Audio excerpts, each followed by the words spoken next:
Luis, muy buenas de nuevo. ¿Qué tal? ¿Cómo estás? Y voy a empezar leyendo algo porque esta lectura tiene una pregunta. Y a partir de aquí hemos tocado algo, se ha roto algo. Voy a empezar leyendo. Cuando dos bibliófilos especializados en las ciencias ocultas evocan sus respectivas bibliotecas, llega siempre un momento retrasado todo lo posible en que uno acaba por hacer una pregunta al otro. ¿Y tiene usted el Mutus Liber? Y esa pregunta te la traslado. Hombre, ojalá ya tuviera la edición original del Mutus Liber, ¿no? Pero sí, has leído un texto, ¿no? de un libro que, sí, los grandes libros misteriosos de Guy, no recuerdo el nombre, no veo bien. Guy Bechel. Guy Bechel, ¿no? Es uno de esos libros de la colección de Plaza y Janés, de otros mundos, ¿no? Que es toda una maravilla esa colección, ¿no? Y esa edición, acabo de verlo ahora, ¿no? Es de 1977, o sea que yo debería tener entre 15 y 16 años cuando compré este libro, ¿no? Y he comentado muchas veces que mi primer libro de alquimia llegó a los 13 años de edad y que lo adquirí o me lo compraron mis padres en una gasolinera de autopista, ¿no? Allí en una zona de libros, ¿no? Ese fue El misterio de las catedrales, que por cierto, no sé si lo tengo aquí o lo tengo arriba. Bueno, es este... Sí, perdón, no era El misterio de las catedrales, perdón, era Las moradas filosofales. Las moradas filosofales, Esta correcto. es una edición, de las últimas, ¿no? Que hizo la Ediciones Índigo, pero el que yo compré es este. Mira cómo está. Mira cómo está. Este es mi primer libro de alquimia, Las moradas filosofales. Tenía yo 13 años entonces. Hay que tener cuidado porque literalmente está... está desmontado. Está desmontado. Pero está desmontado. ¿Y sabes por qué está desmontado? Porque le ha dado tantas vueltas. Le he dado tantas vueltas a lo largo de tantos años. He hecho tantos resúmenes de él que, en fin, está destrozado del uso, ¿eh? Entonces... Fijaros en la portada, ¿no? No es que sea un elogio a la belleza, ¿no? Bueno, quizá que tenga gustos, ¿no? Pero es curioso como un chaval que no tenía ni idea de alquimia, a los 13 años viera este libro, porque le gustaban mucho los libros al chaval, ¿eh? De 13 años, al loco este. Y siempre iba buscando por ahí libros y entonces estaban los famosos rodillos de libros que estaban enjaulados, con un candado. Claro, la gente joven eso no lo ha visto, ¿no? Y entonces se compraban libros, pero los libros no están como ahora, ¿no? Claro. Estaban encerrados en una gavia, con un candado. Entonces yo vi, casualidad uno, que el cilindro estaba enfocando donde estaba ese libro. Si hubiera estado girado a otro lado, yo no lo hubiera visto. Entonces... no sé qué pasó, recuerdo que subí como una rampita pequeñita para ir a la zona de la librería esta, ¿no? Y bueno, ya sabéis, en la gasolinera se vende de todo, ¿no? Desde pastitas hasta lo que quieras y libros, ¿no? Había cintas de cassette también, correcto, que estaban también en una gavia. Y yo vi este libro, ¿no? Y entonces le dije a mi padre, por favor, ¿me lo podéis comprar? Y este libro que habéis visto... Siempre cuentas esta historia, pero lo que no logro entender es cómo ese niño... A ver, voy a volver a enseñar la portada. Esta portada es horrible. Quiero decir, es poco dada que un niño vaya por este libro, teniendo entonces en esa época seguramente libros que estaban más enfocados a tu edad, por decirlo así. ¿Qué te llama? ¿Cómo recuerdas tú ese clic? Te puedo decir que el libro me llamó a mí. No, yo al libro. O sea, el libro, mi vista se enfocó ahí, que podía haberse enfocado en cualquier otra cosa, y sentí una necesidad, un impulso en decirle a mis padres, porque entonces no llevaba pasta, de que si me podían comprar el libro, y mis padres me lo compraron. Entonces, alucinando, ¿no? Diciendo, este está perdido, este niño. No, simplemente me lo compraron por nada más, ¿no? Y entonces fue mi primera entrada al mundo de la alquimia. Incluso el título es un título poco dado a que un moradas filosofales, que yo sabía que una morada era una casa y de filosofía no tenía yo ni la más remota idea. Punto, ¿no? Entonces, ya de entrada es curioso, ¿no? Yo siempre digo que el libro me llamó. Y lo digo porque además a otros compañeros míos, alquimistas, les ha pasado lo mismo. Es decir, les ha llamado, a mí me llamó Las moradas filosofales de Fulcanelli, pero otros les ha llamado El misterio de las catedrales. O sea, viendo ese libro lo compraron, ¿no? Otro, por ejemplo, pues La rebelión de los brujos, ¿no? De Louis Pauwels y Jacques Vergier, ¿no? Que dices, bueno, claro, La rebelión de los brujos que luego hubo El retorno de los brujos, son unas obras que se vendieron muchísimo en Francia, en España, fueron bestsellers, y donde los primeros capítulos hablan de la alquimia y hablan de un personaje que se llama Fulcanelli, que era el alquimista por excelencia del siglo XX, alquimista anónimo. Estas cosas ya se han dicho muchas veces, ¿no? Y a partir de aquí, el nexo común de entrada de grandes personajes, por ejemplo, mi buen amigo Yavir, ya fallecido, me contó esta historia. Él entró en el mundo de la alquimia por la rebelión de los brujos, ¿no? Pero otros alquimistas, amigos míos, entraron fundamentalmente por el misterio de las catedrales, que es el primer libro anterior a las moradas filosofales de Fulcanelli, ¿no? Y claro, y es que además Fulcanelli, este libro, Las moradas filosofales, es más denso que el misterio de las catedrales. O sea que para un chaval de 13 años hubiera sido mejor entrar en el misterio de las catedrales que no en las moradas filosofales. Y a mí me tocó el hueso duro. Sí, porque ¿qué hay en este libro? ¿Qué tiene de especial? Mira, este libro habla primero, pues, de lo que es la alquimia, ¿vale? Y entonces ya aprendí que la alquimia era una antigua ciencia que decían era capaz de elaborar la famosa piedra filosofal, ¿no? De la que hemos hablado muchas veces en las entrevistas, las propiedades que tenía esa piedra filosofal, cómo era, cómo la definían, es decir, hace un estudio basado en textos antiguos de qué es la alquimia, desde los textos alquimios, punto 1, punto 2, cuál es el objetivo, que es elaborar la piedra filosofal, punto 3 te dice, mira, la han definido, no tenemos cuadros, no tenemos fotografías, ni mucho menos, pero era una piedra roja, constituida como gránulos de cristales pegados, con un peso notable, que dices, ¿cómo puede ser que esto que parece cristal pese tanto? Y bueno, después hablaba de la historia de la alquimia, cómo llega la alquimia a España, vía árabe, sobre todo, vía los árabes. Luego habla de alquimistas, de renombre, habla de muchos textos clásicos de alquimia. Y luego, la última parte ya del libro es las moradas. Las llama moradas filosofales, por el concepto de filosofía, que significa amor al conocimiento, amor al saber. Entonces son casas que, en definitiva, moradas, lugares, no necesariamente casas, lugares que tienen relación con el conocimiento, o sea, lugares simbólicos. Puede ser desde una mansión que está adornada pues con sus estatuas, con sus grabados en la pared, con muebles, con las chimeneas, con los adornos en las chimeneas, o simplemente un objeto. Puede ser también morada filosofal, es decir, la morada del conocimiento. Claro. O sea, no necesariamente la morada o lugar donde vive el alquimista, aunque ahí en el libro hace referencias a mansiones, castillos, ¿no? El castillo de Dampierre, en fin, la morada del alemán, ¿no? Que se llamaba, en fin, diferentes viviendas, moradas donde vivieron esos personajes, ¿no? Claro, esa era más o menos el libro. Entonces, relaciona la simbología que hay, sobre todo con la mitología.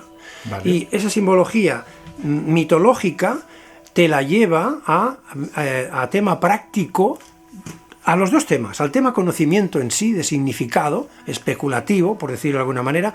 Fíjate, aquí tenemos a la famosa Sofía, ¿no? De esta sí que hemos hablado mucho. Hemos hablado de Sofía de la Catedral de Notre Dame. Yo creo que nos tenemos que remitir a otros programas, porque si volvemos aquí vamos a estar 20 minutos o media hora hablando de la simbología que tiene esta imagen que Exacto. Tú te encuentras en la entrada de la Catedral de Notre Dame. Esta propia imagen, que es la que estamos mostrando en pantalla, esto es una morada. Entonces. Eso es una morada filosofal, claro. Igual que la propia catedral. Que por cierto, el otro día vi en la tele que seguramente en diciembre la van a abrir, después de 5 años abrirán. Sí, que hace poco se cumplió el aniversario de aquel incendio, ¿no? Sí, bueno, ahora hace ya unos años, ¿no? Ya no recuerdo exactamente, pero bueno, dicen que en diciembre, si pueden, la abrirán. O sea, claro, el que primero tú vayas a una catedral, que es un edificio religioso, cristiano, claro. ¿Vale? Pero quien te reciba en la puerta sea Sofía. Claro, no estamos hablando de un conocimiento cristiano, ¿no? Estamos hablando de conocimiento que ya nos más lleva profundo, a Pitágoras, a los grandes clásicos, etcétera. Entonces dices, bueno, claro, tú puedes entrar y no enterarte, O puedes entrar y ver a Sofía y dices, oye, pero ¿qué hace aquí Sofía? Vale. Con toda la simbología. ¿Quién coloca esta Sofía ahí? Los constructores. ¿Y con qué intención? Los constructores, Claro, si los son constructores, franceses, eran masones, entiendo. Pues, los freemasons o los masones. evidentemente era gente que tenía un conocimiento y claro, hay todo... Mira, yo la primera vez que estuve en... Masones como constructores. Como constructores. constructores. Como los de masón como época, albañil, exacto, ¿no? En el albañil. concepto de albañil. Pero bueno, ya sabes que ellos se constituían en grupos, en logias, ¿no? Sí, se constituían algo en me han sus dicho, grupos, sí. ¿no? Entonces estaban los capataces, estaban los aprendices, estaban, claro, compañeros, el compañeros, maestro. bueno, ahí, y eso ya está más tema masónico, pero funcionaban así. Correcto. Como puede ser ahora que te hagan una catedral y vengan diferentes brigadas o diferentes empresas a hacerte una construcción, Claro, ¿no? pero la pregunta va más en el sentido, o sea, el que coloca a una escalera con Sofía y tal, obviamente entiende el significado de esta imagen. O sea, Hombre. no es una imagen que se esté poniendo, por decirlo así, para embellecer la catedral, que también, sino con qué intención se coloca esta morada precisamente en Notre Dame. Porque cuando tú, el que está instruido en ese conocimiento antiguo, llega a la puerta principal, sabes que, bueno, hay diferentes entradas en la catedral, pero lo que es la entrada principal, que son los 3 pórticos, tú normalmente pues igual entras por el central, ¿no? Que parece que sería el más lógico, ¿no? Sí. Ahí te encuentras en la columna central de las, digamos, de las 3 puertas. Ahí está este sello, que tú te lo cruzas, tú te lo tienes enfrente. Claro. ¿Por qué no hay otra cosa? No, está Sofía. Y entonces, ¿qué te está diciendo? Vas a entrar a un lugar donde hay conocimiento, donde hay sabiduría. Esto tiene relación con lo que te acaba de decir. La primera vez que yo estuve en París, pues hacía poco que nos habíamos casado y me pasé el día entero en la catedral. Es decir, fui por la mañana, me pasé la mañana, fuimos a comer y pobre Paqui, ¿no? Mi esposa tuvo que comerse también la tarde porque volví, porque yo me sentía muy a gusto allí. Claro. Me gustó ver la catedral por dentro, me gustó ver la catedral por fuera, me gustó ver toda la simbología que hay allí. Hay mucha simbología cristiana que tiene relación con la alquimia. Y bueno, básicamente la alquimia es un conocimiento velado, secreto, pero que se manifiesta mucho a través de las imágenes. Entonces, si tú conoces el significado de las imágenes, se te abren puertas. Claro, eso quiere decir, de alguna manera, el autor de esa imagen, el que coloca esto aquí o en otros sitios, o bueno, hablamos de los masones antes, que utilizan también la simbología, lo que le está diciendo al entendido, al iniciado, es: aquí si entras, yo te voy a explicar cosas, en este caso, de alquimia. Si tú llegas aquí y entras en la catedral de Notre Dame, yo te voy a explicar cosas que los demás, los profanos, no saben. Eso es lo que quiero decir. Te va a explicar la antigua filosofía y dentro de las ramas de la filosofía, ¿no? Que eran la lógica, claro, la física y la ética. La lógica, el conocimiento del logos, Dios. La física, que physis en griego significa naturaleza, o sea, conocimiento de secretos naturales, y luego está la ética, ¿no? La ethos, ¿no? Entonces tú entrarás ahí y vas a encontrarte esas 3 cosas. Claro. Entonces vas a encontrarte mitología, vas a encontrarte conocimiento antiguo, bueno, ya de entrada desde la geometría sagrada, por ejemplo, o sea, cómo se ha construido, claro, geométricamente, como esas piedras angulares que aguantan los arcos, ¿no? Parece mentira que una simple piedra aguante toda una estructura. Claro. Esa piedra maestra, ¿no? Por decirlo de alguna manera, ¿no? Y vas a encontrarte todo un saber que, bueno, solamente el iniciado puede conocer. ¿Por qué? Porque el saber es esotérico. Y hemos dicho muchas veces, ¿no? Que el concepto esotérico significa conocimiento reservado exclusivamente para iniciados. Y bueno, me añadiría la palabra puro. Puro conocimiento, es decir, conocimiento verdadero, real, que está reservado a los iniciados. No todo el mundo puede acceder a este tipo de conocimiento. ¿Por qué? Bueno, pues ahí está una pregunta que se le han dado varias respuestas, ¿no? La primera, que suele aparecer en los libros de alquimia, dice: este conocimiento no es para todo el mundo. Más bien dicen: este conocimiento no es para el vulgo, para el vulgar. Y ellos utilizan una expresión bíblica, que no es bíblica, que es anterior, que dice: no eches perlas a los cerdos, da leche a los niños y carne a los hombres. Es decir, hay un conocimiento que no está para todo el mundo. Primero, y lo digo en palabras muy vulgares y que nadie se ofenda, porque de ese conocimiento todo un sector de la sociedad actuará como los cerdos pisoteando las perlas, ¿no? Entonces no quieren que eso tan precioso sea vulgarizado. Esto es uno. El segundo es que es un conocimiento muy potente. Y ¿sabes el proverbio que dice, oye, si no sabes, no toques? ¿Vale?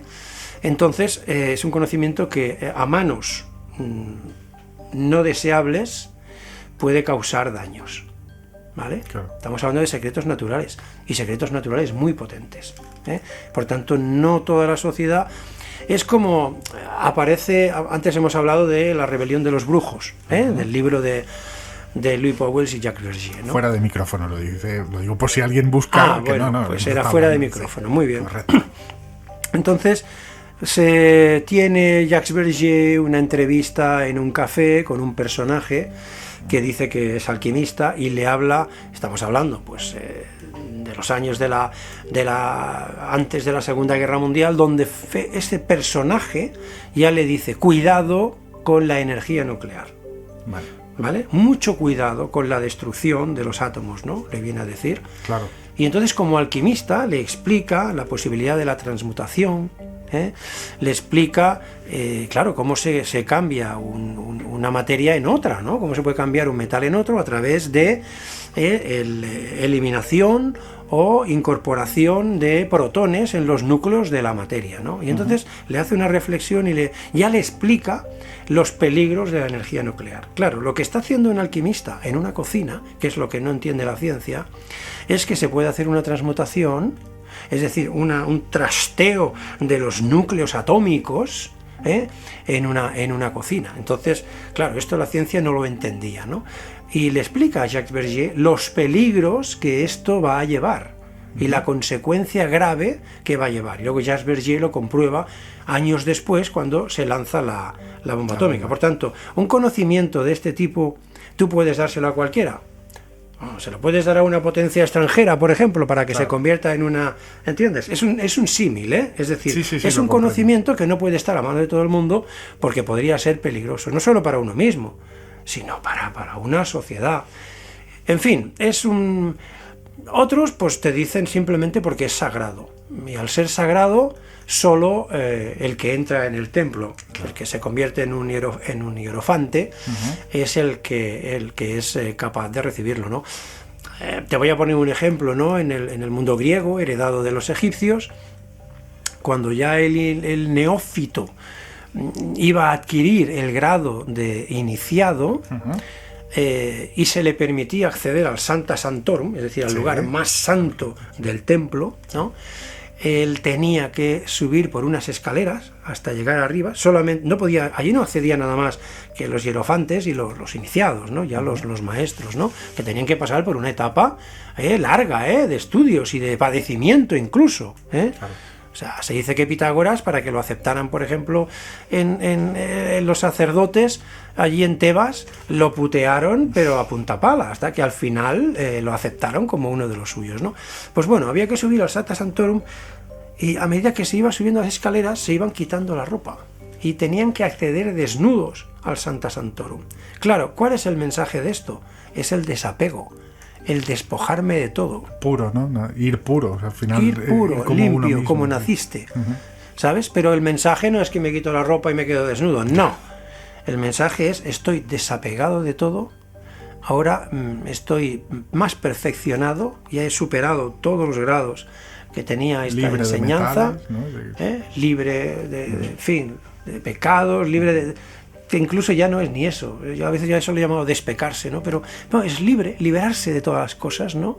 Es hasta de uno mismo, hasta de la propia vida de uno mismo, porque hay un más allá, hay un conocimiento supremo, hay otro mundo, ¿no? Otra dimensión, llámalo fuente, llámalo, en fin, Dios, llámalo como quieras. Ellos habían entrado ya en contacto y se desprendían de todo, ¿no? Entonces, pues bueno, a partir de aquí uno pues se iniciaba, ¿no? Entonces, bueno, es ese conocimiento que se considera tan sagrado que no está ni debe estar al acceso de todo el mundo. ¿Y tú en qué grado estás? No, yo ¿Has llegado al Sancta Sanctorum? ¿Te has despojado de tus...? Sí, hombre, si te soy sincero, me he despojado de muchas cosas. Y en el actual ciclo de vida que estoy viviendo, todavía más, ¿no? Es decir, se me ha abierto mucho la compasión, es curioso, ¿no? Entonces, hay cosas que se sobreponen a uno mismo, ¿no? Hay, ¿cómo te diría yo, no? Aparece una cuestión interna de amor incondicional que a veces te supera incluso a tu mismo ser, ¿no? Entonces, es un camino que la vida incluso también te lleva, y yo creo que es un camino necesario para encontrar o ser aceptado. Ya no hablo a nivel material, lo que podría ser una sociedad secreta, ¿no? Sino ser aceptado en lo que es el universo o en lo que es la estructura de cómo funciona el todo, como una persona que puede llegar al despertar, ¿no? O sea, que ya, digamos, empieza a llegar a ser algo más que... Es que parece ego decirlo, ¿no? Que ser humano, ¿no? Pero no, el sentido que le quiero dar digamos es que otro. has trascendido a lo que un humano profano es el camino. Camina. El camino de la trascendencia. Te voy a hacer la pregunta que recordarás que hacíamos siempre en el programa Sol Invictus a todos los invitados, que yo creo que en su día te la hice, pero bueno, te la voy a hacer ahora de nuevo porque ya no eres el Luis Silva de aquel entonces, ni el de Los misterios nos miran, eres otro Luis Silva, como bien dice, pero estás hablando mucho de pues Gadu, de Dios, de como mucha gente lo denomina. ¿Qué es Dios para ti? ¿Cómo lo representarías? ¿Cómo lo explicarías eso? Bueno, yo te diría, pues utilizaría las expresiones de los alquimistas, ¿no? Y de los filósofos herméticos. Dios es todo. Todo, en mayúscula, todo. O sea, los 3 reinos minerales son Dios. Es decir, nosotros conocemos la materia, porque convivimos con la materia, ¿verdad? Para los antiguos alquimistas, los antiguos filósofos, la materia no es nada sino una energía que la sostiene. A esa energía individualizada en cada uno de nosotros se la llamaba alma en algunas tradiciones. Los estoicos lo llamaban logoi espermaticoi, que quiere decir el esperma del logos, ¿no? Es decir, el logo en cada uno de nosotros. Es como te diría yo, ¿no? Nosotros hoy miramos la materia con unos microscopios electrónicos y vemos que la materia, nosotros estamos compuestos, bueno, pues ya lo sabes, de carne, huesos, vamos más allá, células, moléculas y vamos más allá, y luego ¡pum!, llegan los átomos, ¿verdad? Entonces, claro, es lo que buscaba el alquimista, retrogradar la materia siempre, ¿no? Ir al inicio de todo, encontrar el principio de todo, ¿no? A través de los trabajos en el laboratorio, ¿no? Retrogradar o descomponer o reducir, como le llaman muchos.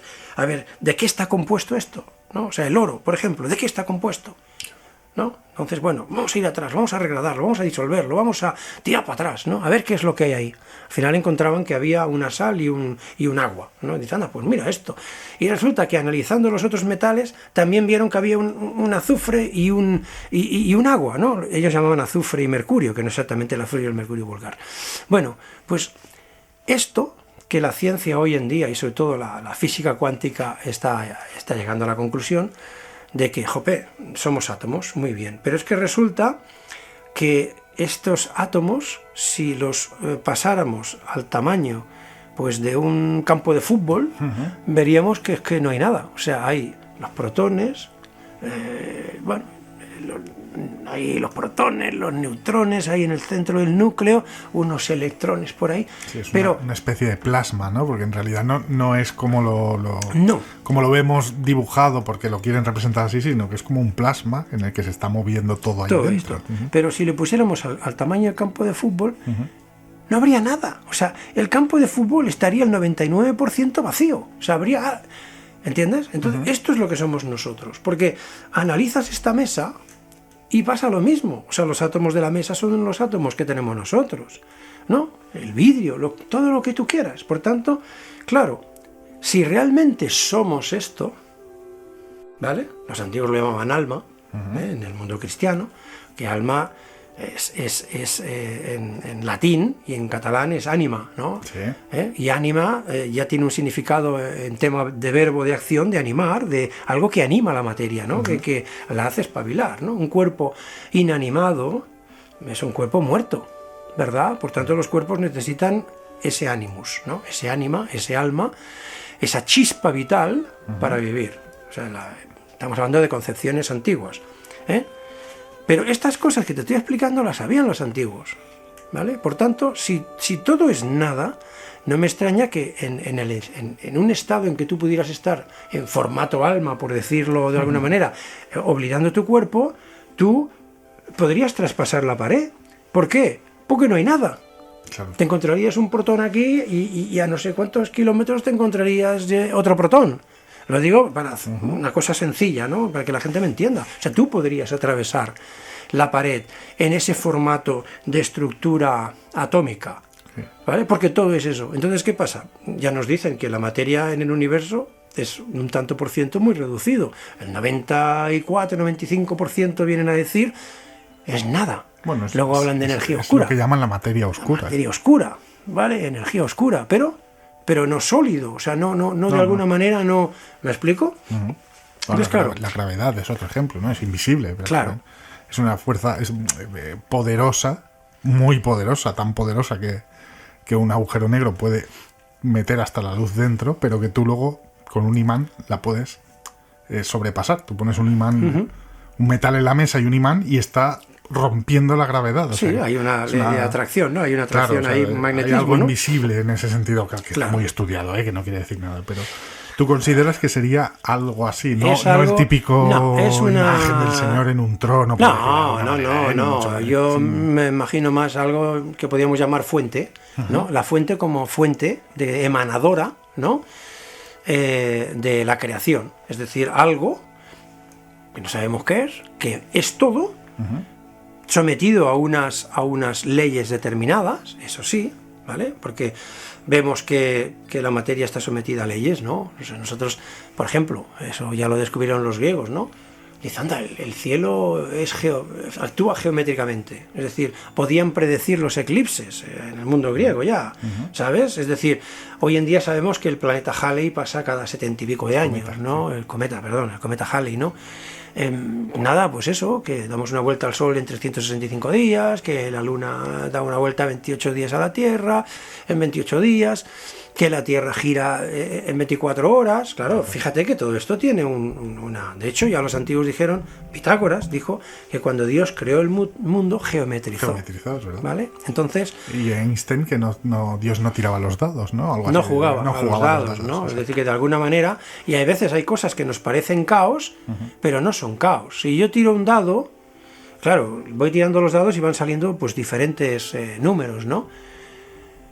Esto es azar, no, perdona. Si yo tiro un dado con una fuerza determinada que roza en la mesa, el viento que pueda haber es decir, toda una serie de configuraciones van a generar que luego el dado caiga en el número tal. Claro.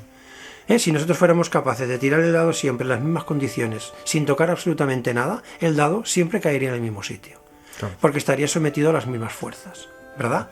Por eso decía Einstein que igual Dios no juega a los dados, aunque otros hablan del caos. Pero yo creo que el caos forma parte del orden también, ¿vale?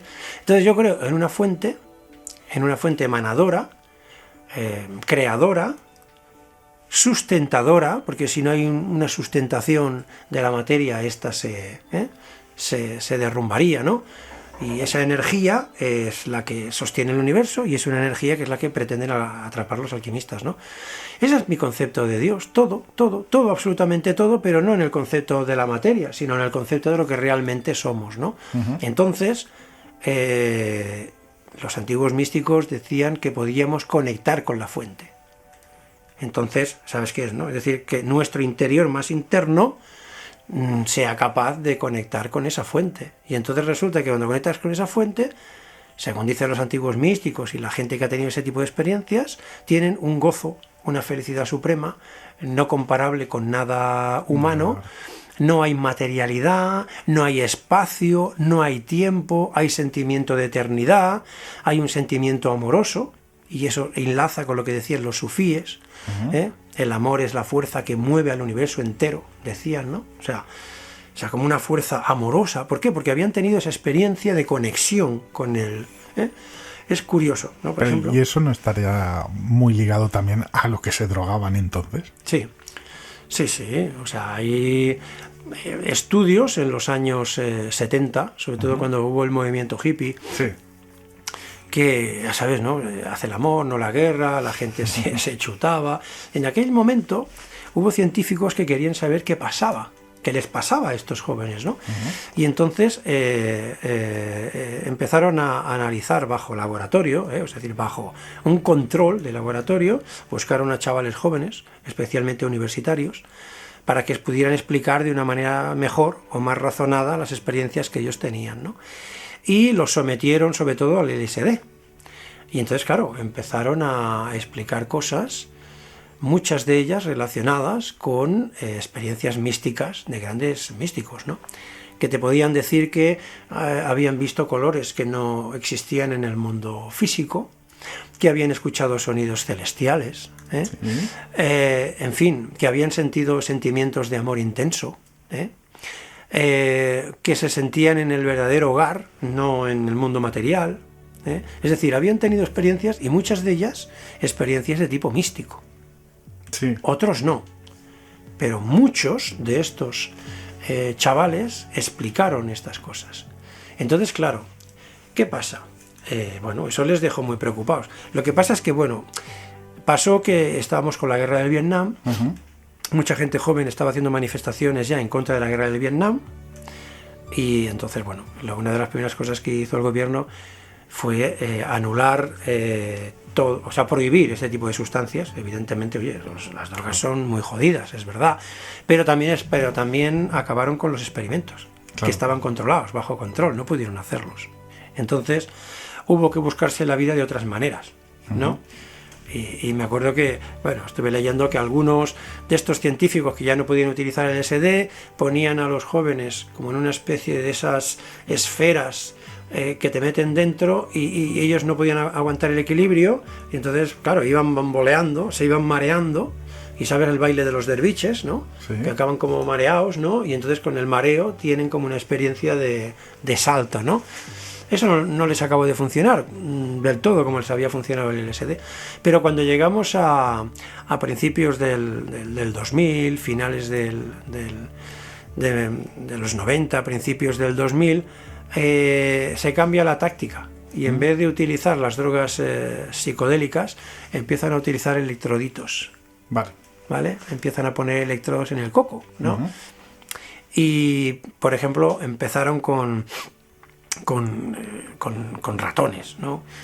Y hablo ya de una experiencia donde participó un neurólogo, ¿no? Un español, ¿no? Que en una de sus conferencias nos dejó maravillados, una conferencia que hizo, bueno, fue un congreso que se hizo en Ávila en el año 2000, creo 2001, y bueno, nos pasó fotografías y tal, ¿no? De todos esos experimentos, y realmente fueron, bueno, extraordinarios, ¿no?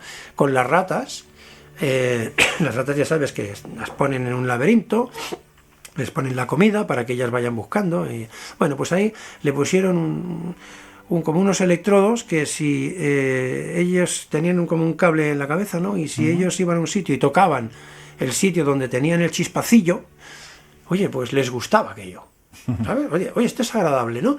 Y bueno, lo primero que descubrieron fue que solamente hacía falta un chispazo.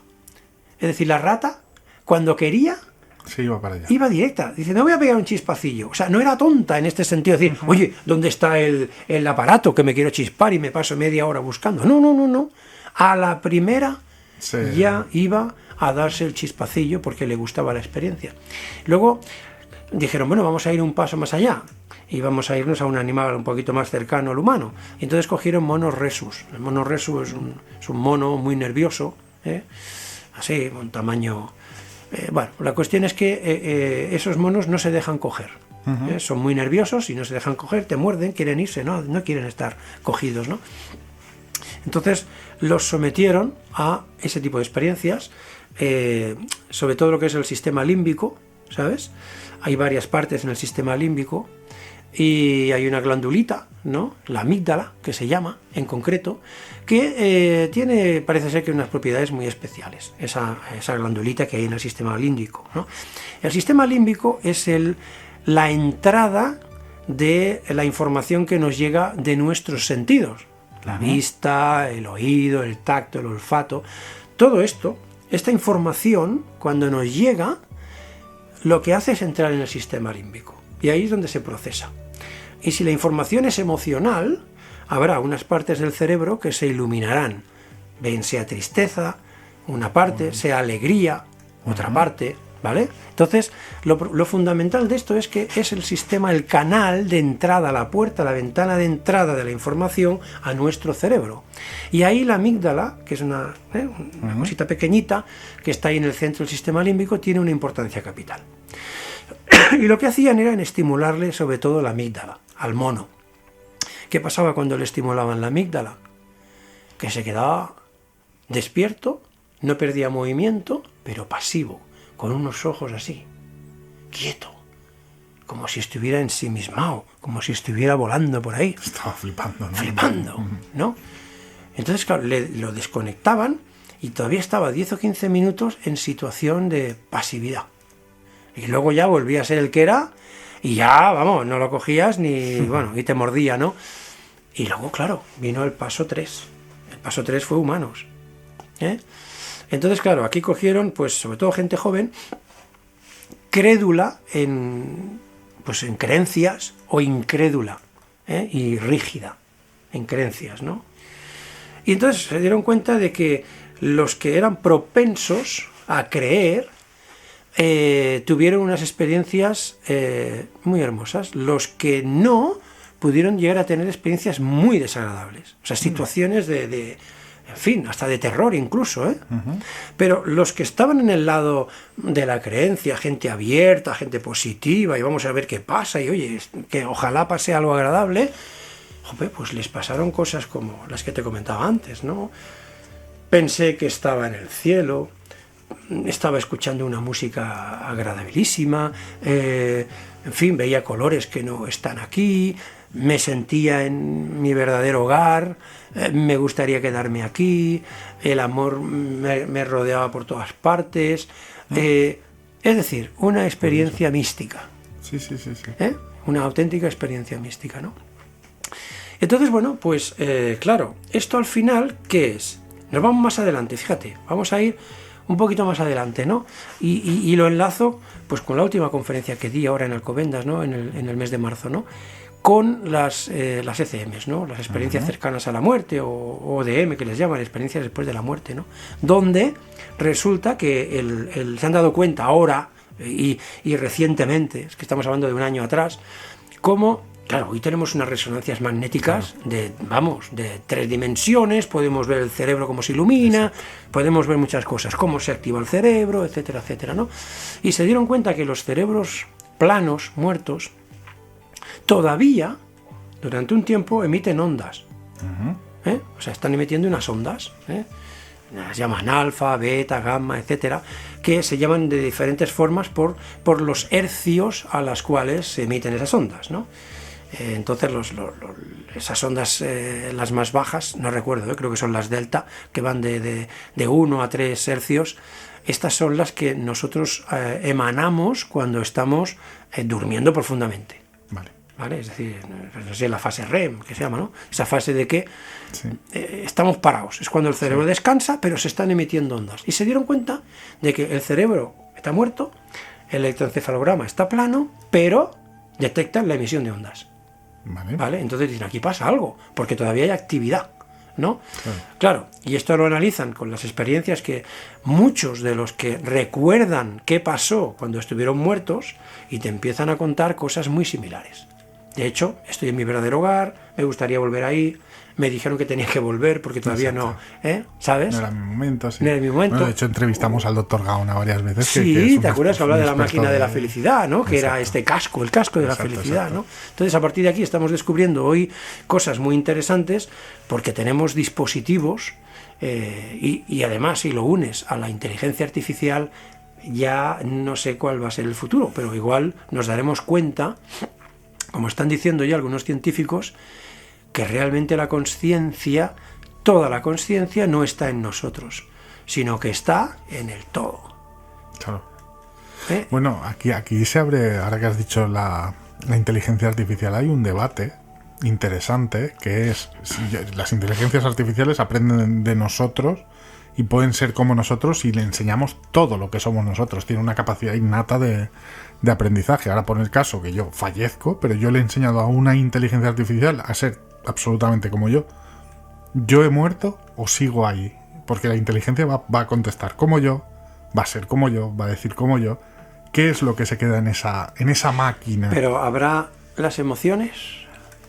¿Tendrá emociones? Todavía a día de hoy no. ¿Imitará emociones, A pero día no de serán hoy, no. emociones? Yo, ¿Sabes? por lo que mi propia experiencia propia de usar las sillas que utilizo, yo les voy preguntando, ya lo dije creo en el programa anterior, qué entienden, si tienen conciencia sobre sí mismas. Por ahora me dicen que no, pueden estarme engañando también.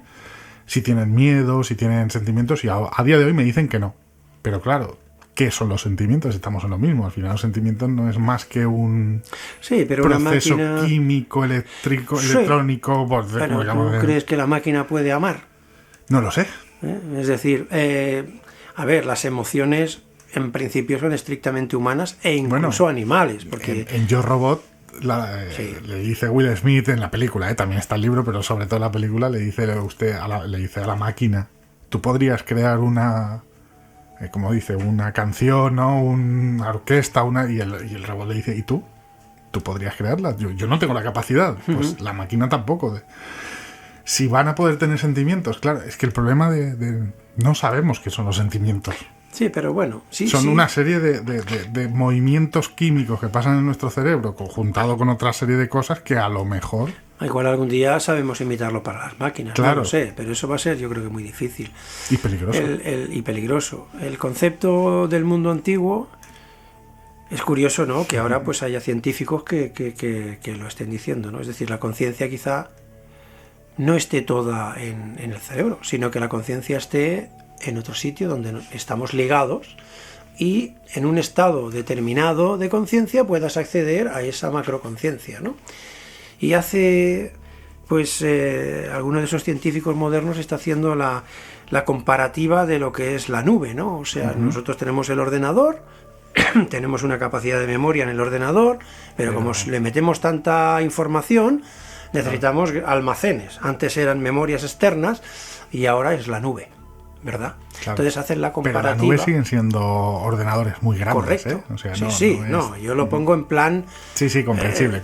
comprensible, ¿no? Es decir, tengo que ir a la nube, que le han puesto el nombre del cielo, ¿no? Por decirlo de alguna manera, para coger la información.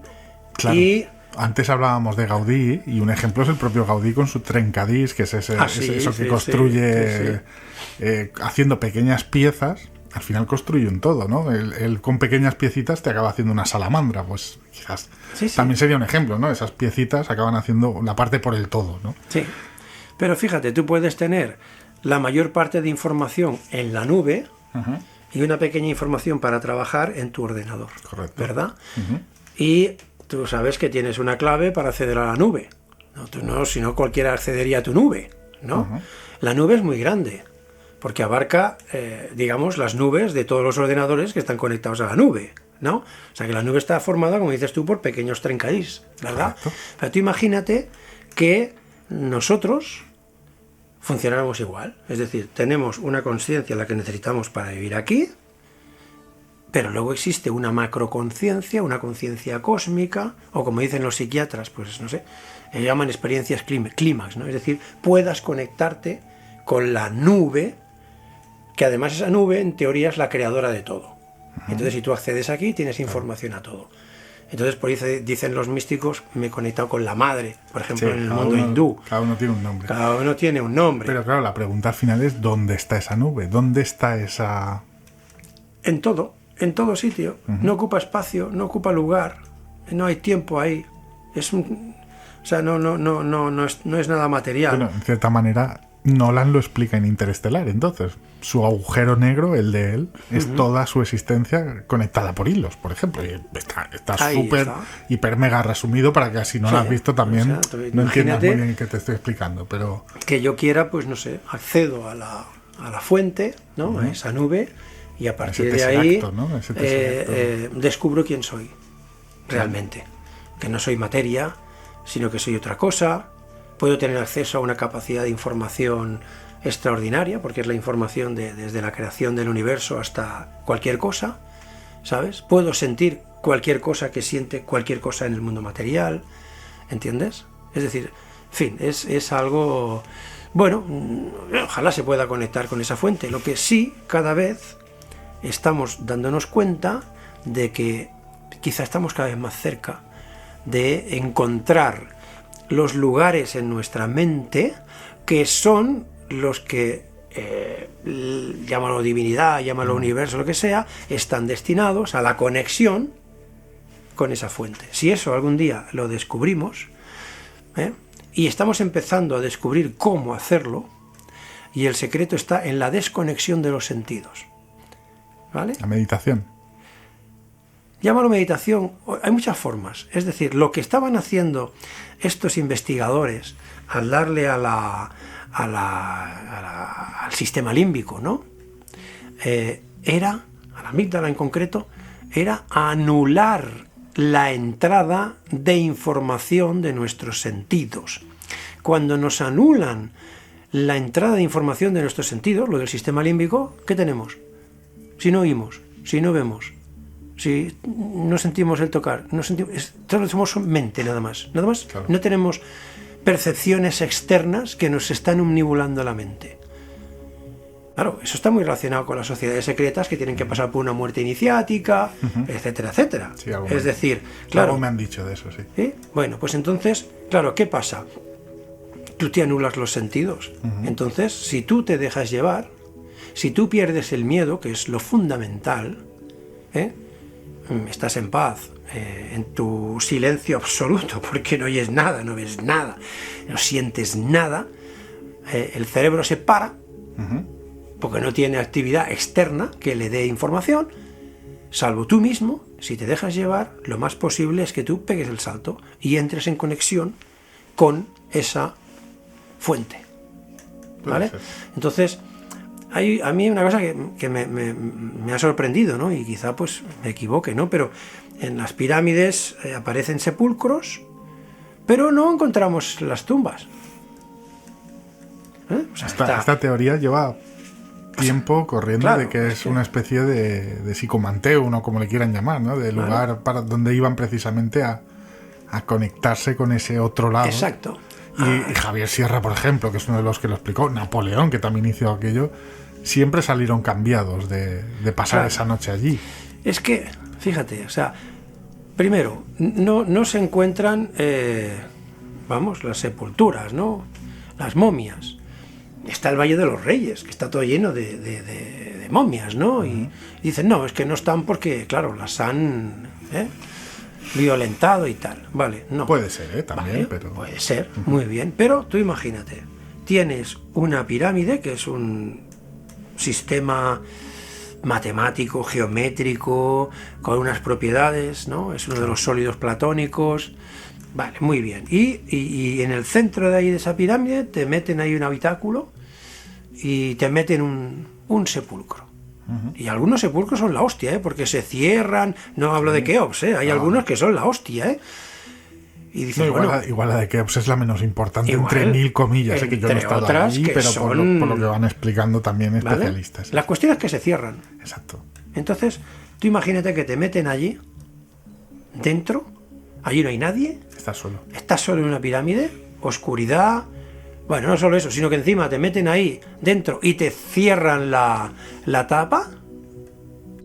Y tú, en palabras malas, o te mueres de miedo. No, claro, tu cuerpo tiene la necesidad de hacer algo, porque no entiende lo que está pasando. Vale, entras en un shock. Y eso te lo digo yo, voy a contar una experiencia propia, si me lo permites, claro. Que no puedo dar detalles tampoco, pero ya hace poco tuve que por casualidades de la vida, acabé en un sitio que era bastante oscuro también y no tenía teléfono móvil en aquel momento, y había una especie de espejo cercano en la que yo me podía ver.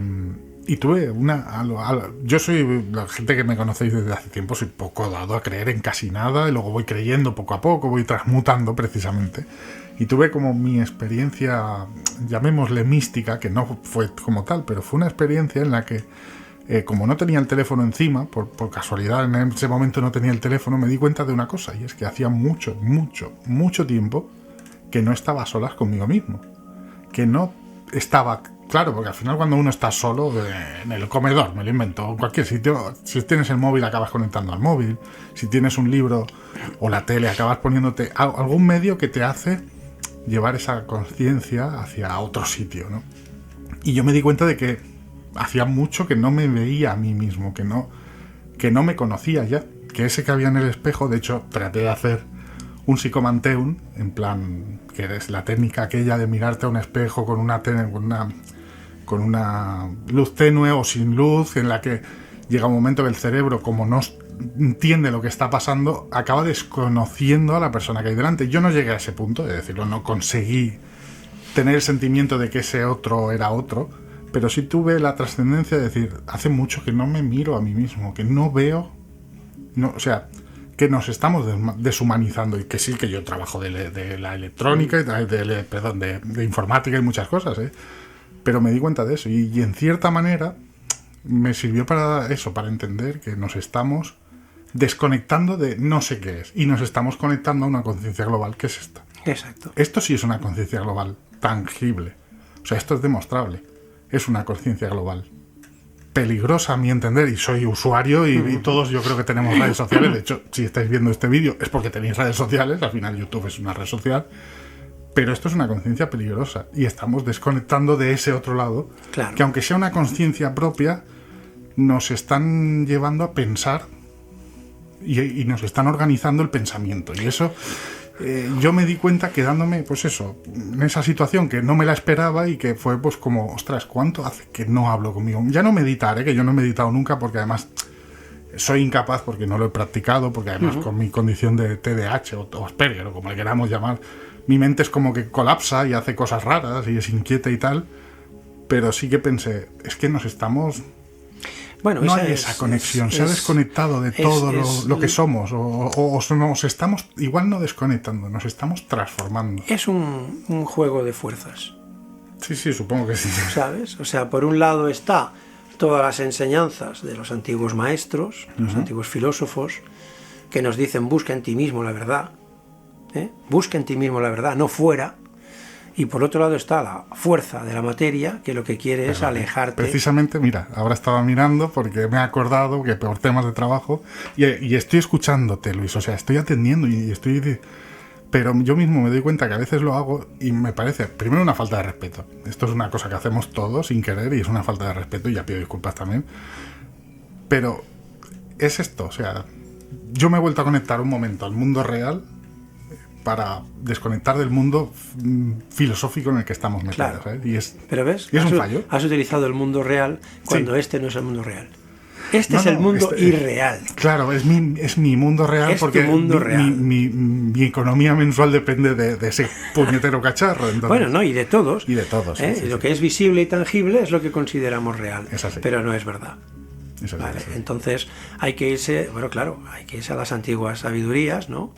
También muchas veces he dicho, ¿no?, que Platón, por ejemplo, lo define muy bien.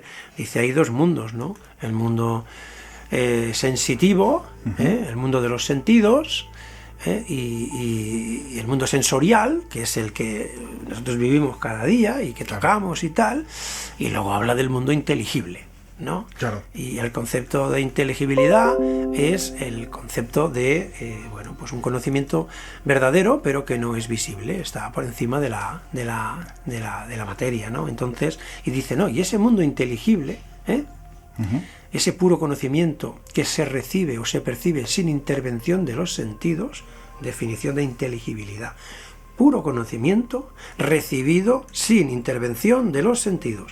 Podríamos llamarlo también ciencia infusa, es decir, algo que te llega, ¿vale? ¿Eso cómo te llega? Ya lo dice Platón, cuando no intervienen los sentidos. Cuando tú te cierras, te apagas, te desconectas y te dejas llevar, entonces aparece eso. Aparece esto, o yo qué sé, o te desdoblas igual, o vas a parar a la fuente. O lo que algunos habéis intentado o conseguido, que no lo sé, ahora me lo dirás, que es la experiencia extracorpórea esta que hacéis a la hora que se llama la proyección astral. Exacto. Que sería... ¿Se puede hacer eso? Sí.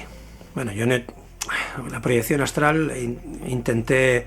Mira, por aquí tienen que estar... Mira, todos estos libros, que igual no se verán por aquí, son de Lobsang Rampa. Entonces fue uno de los libros que me dediqué a leer también en mi época así juvenil, ¿no? De mis 14, 15, 16 años, ¿no? Donde explica...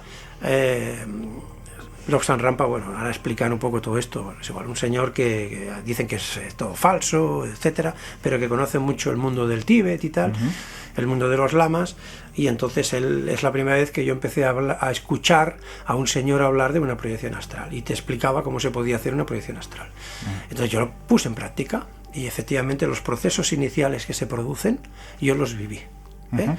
Se trata de meditar, de relajarse, es decir, hacer un trabajo de relajación, poco a poco, todo el cuerpo, ¿no? Vas relajando, las manos, los dedos, todo tu cuerpo lo relajas.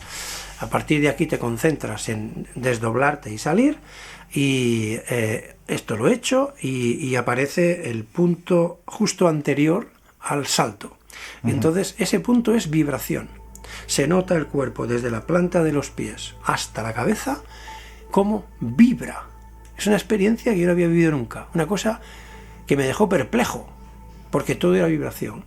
El siguiente paso fue sentir un impulso muy fuerte de levitación, ¿sabes?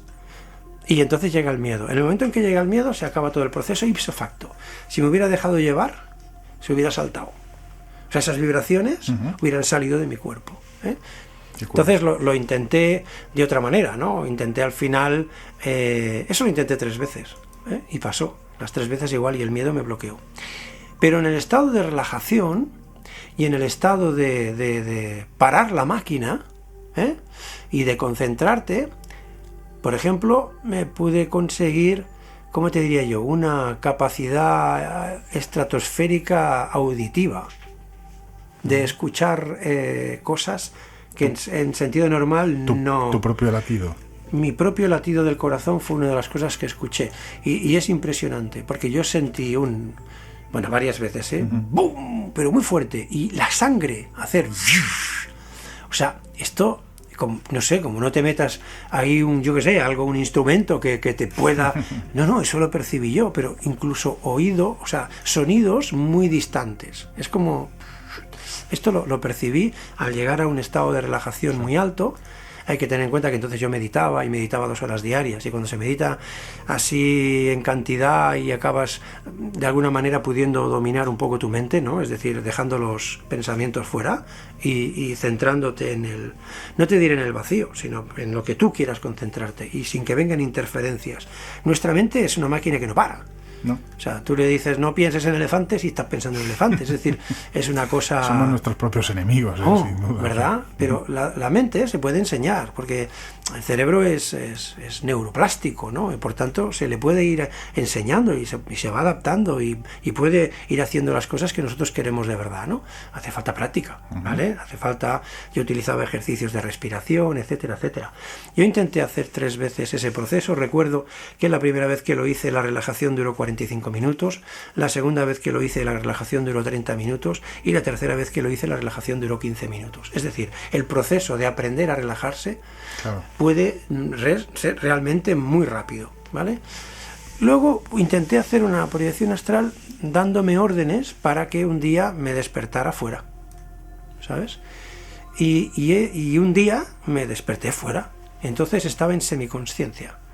Y era una experiencia que estaba flotando por la ciudad, era semiconsciente, estaba muy a gusto, volaba, estaba realmente a gustísimo. Y luego me vi como atravesé la persiana, unas persianas de madera, ¿no?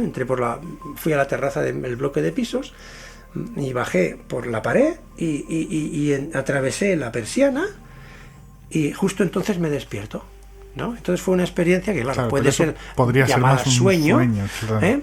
Pero yo lo interpreté como un semidespertar en esa otra forma, ¿no? Llámalo de alma, o llámalo astral, o llámalo como quieras, ¿no?